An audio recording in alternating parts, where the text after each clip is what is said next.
الحمد لله رب العالمين والعاقبة للمتقين والصلاة والسلام على أشرف الأنبياء والمرسلين وعلى آله وأصحابه أجمعين. اما بعد، السلام علیکم و رحمت الله و برکاته. تماشابینان عزیز و دین دوست و تماشابینان محترم و گرامی، خداوند هر کجایی که باشد لباس عافیت و تندرستی در بر داشته باشد و از گزند روزگار و از کشماکشی این فتنه های گوناگون همه ما و شما را خداوند در پناه رحمت پاکش نگه بداره. البته برادرای اهل اسلام، چیزی که ما را به الله میرساند و ایمان ما را قوی میکند و بر وحدانیت پروردگار به باوری کامل میبراییم به این تحقیقات است. برادر اهل اسلام، تحقیقات در آفرینش پروردگار. الله سبحانه و تعالی بندگان خود را هشدار داده است در چند جای قرآن برای تفکر و تدبر و از آفرینش آسمان ها و زمین و داخل شدن شب و روز. و الله سبحانه و تعالی در کلام خود میفرماید: استعیذ بالله، ان فی خلق السماوات والارض و اختلاف اللیل والنهار لآیات لأولی الالباب. در آفرینش آسمان ها و زمین و در داخل شدن شب و روز برای انسان هایی که تحقیقات میکنن، تدبر و تفکر میکنن، امین برای اونها کفایه میکنه که بر وجود و بزرگی و عظمتی پروردگار باوری دارن.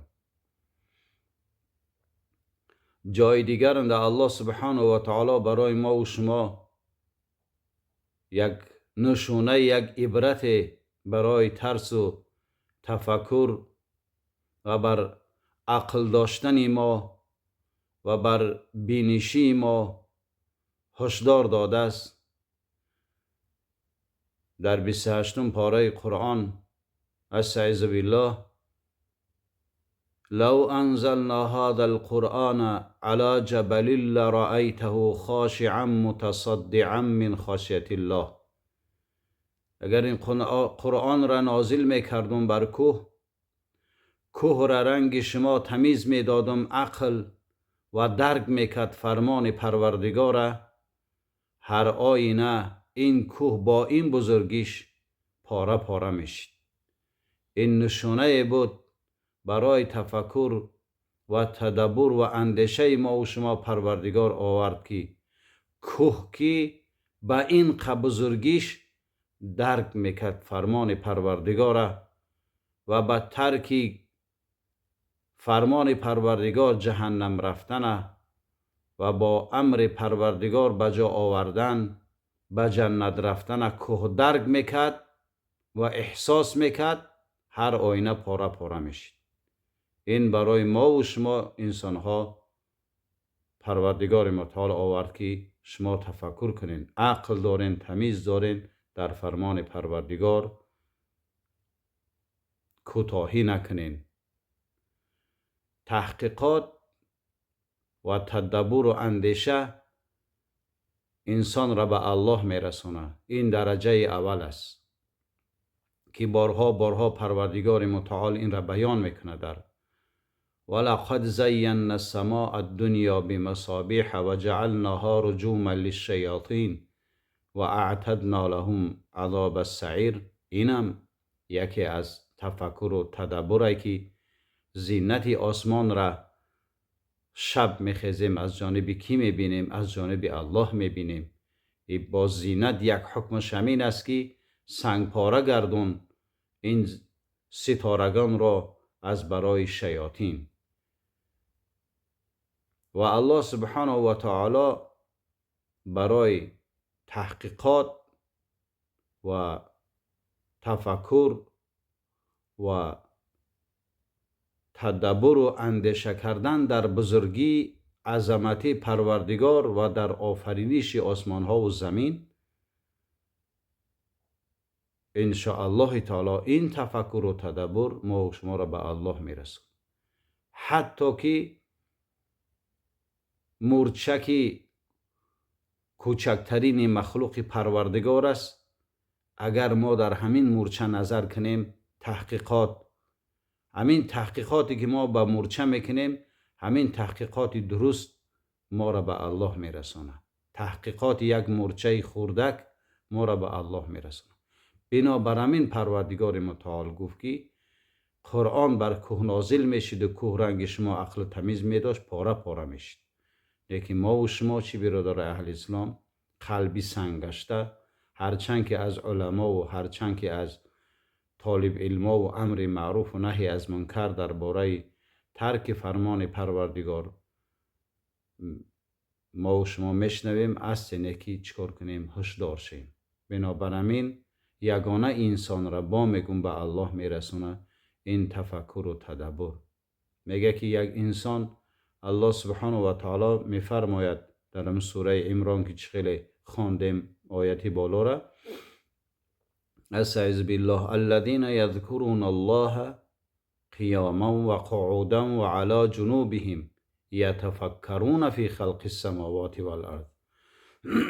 انسان هایی که الذين يذكرون الله، ذاتانی که ذکر میکنن الله را در حال چخ بودن شو.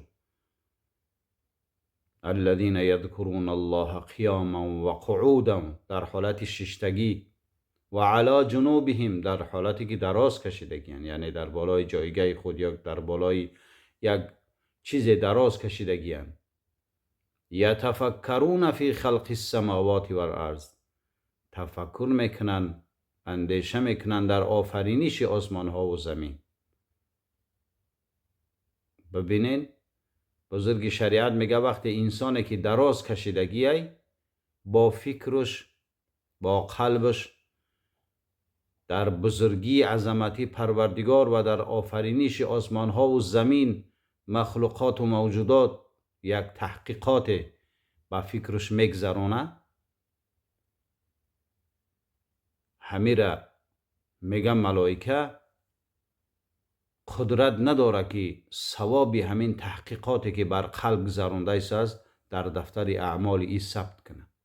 حتی همین درجه بزرگی داره که الله سبحانه و تعالی در مجموعه ملائکه ها میرسانه که همین بنده ای که دراز کشیدگی و علی جنوبهم یا تفکرون، تفکر درباره آفرینش آسمان ها و زمین و مخلوقات و موجودات کرده است، امی قدر ثواب داره، ایره در دفتر اعمالش ثبت کنید. بنابراین بزرگ شریعت میگه که میان عاشق و منشوق رمز است، کرامان کاتبین رازان خبر نیست. بنابراین برادر اهل اسلام، این تفکر و تدبر که ما در بالای وحدانیت پروردگار، خصوصا در این مخلوقاتی که الله سبحانه و تعالی بر ما و شما گفت نظر کنیم، برای ما و شما وجود پروردگار، بزرگی پروردگار، عظمتی پروردگار، قادری و قهاری و مهربانی پروردگار همش معلوم می شود. ماه شریف رمضان هم بر همه ما و شما مبارک شود. آمده ایست از ماه شریف رمضان، چقدر پیش ماه شریف رمضان تقوا را پیشه بگیریم. در ماه شریف رمضان قرآن خوانی را بسیار بکنین.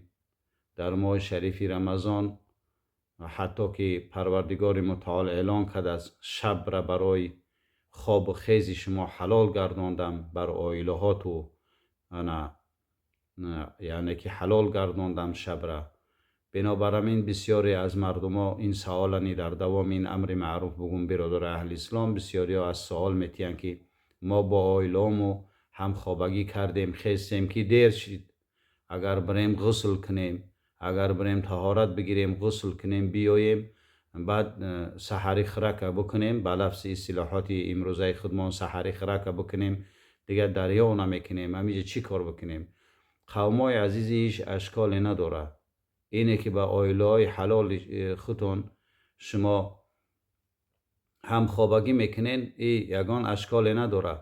دست روتونه بشوین بخرین، بعد میرین غسل میکنین، یگان باکی نداره.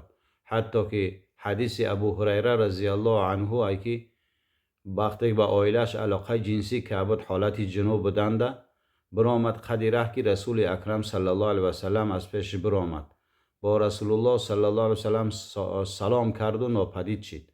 بعد از غسل آمد، لحظه گذشت، آمد به پیش رسول اکرم صلی الله علیه و سلم. پیغمبر خدا گو کجا نیست شدی؟ ابو هریره سلام کردی کجا نیست شدی؟ گو یا رسول الله من در حالت جنوب بودم. گو هیچ محل حالت حلالی جنوبی یعنی که اومد را به پیغمبر سلام شه معن کردگی نیست. چی جایی که با دیگر گپایی که وها کذا ما و شما میشنویدیم، حتی گپ نزنی و حتی که چند کس آوی جوشمدگی را گرفت، خیالی کرد آوی گرمای رفت در سر دهنش ریخ سوخت، از دستی که یعنی گپای بیهوده را گرفتن شریعت کردن. بنابراین می برادر اهل اسلام گپ زدن، آب خنک کردن، گرم کردن و سحری دست روتون بشوین که دیر کردین هیچی گپ نداره. دیده که مقصد که ساعت ها موندگی قطع آیلات و خرسندی را بجا بیارین، بخیزین با بخرین، پس از آن میرین غسل میکنین، یگان باکی نداره. اللهم ارین الحق حقا وارزقنا اتباعه و ارین الباطل باطلا وارزقنا اجتنابه. لا اله الا الله الملك الحق المبين، لا اله الا الله الحليم الكريم. سبحان الله رب العرش العظيم والحمد لله رب العالمين.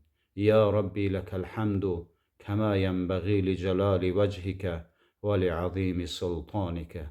السلام عليكم ورحمة الله وبركاته.